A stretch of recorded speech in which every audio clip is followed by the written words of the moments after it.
No, I didn't plan on talking about this, but I do feel like this is it's a topic that is going to allow for, because my number one rule on Channel 7 is have fun under the sun as long as you're not hurting anyone. So it's the golden rule it's the golden rule high on life. Okay? And you can also change out sun for moon. Have fun under the moon as long as you're not bringing anybody doom, okay? So, and sometimes accidentally, people are gonna be affected by you in a positive or negative way. That's not your fault. You gotta make sure that your intention is set right, though. That your intention is that of love, because you're gonna get your intentions back. That's how infinity symbols work. It's a boomerang, okay? And that's how energy works. It's gonna come back at you exactly what your intention was. Now, sometimes people are gonna guilt trip you, and they're gonna be like, you know, you did this, you did that. You gotta distinguish, are they guilt tripping me, or did I actually hurt their feelings?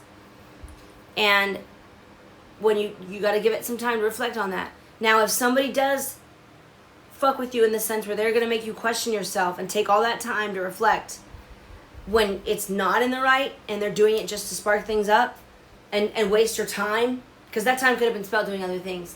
And I know you care about you care about the people you care about, and you want them to feel safe and comfortable around you, right? You don't want them to be constantly like hurting. You want them to feel love, right?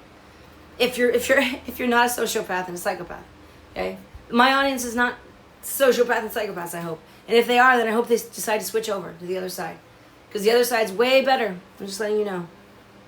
And it's okay if you were wounded and you were accidentally, if you were somehow wounded and you were hurting people because of your woundedness, that's okay. Whatever happened, it's okay. It's forgiven. You have to forgive yourself. Let it go. Let it go. Let the past go.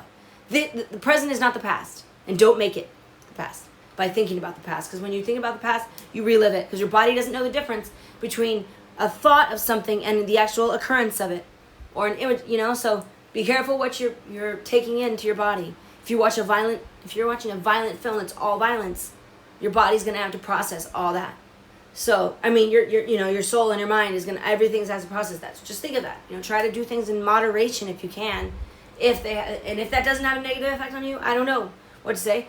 But, you know, everybody's different. So, I don't judge. Another thing is don't judge things as good or bad, because then you're stuck with that judgment.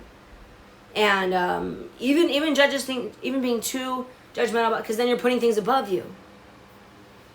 You know? So you don't want to do that. You want to, if it's calm and peaceful, then it's coming from your higher self. And it's coming from the dimension, the 6th, 7th, 8th, 9th, 10th dimension, where things are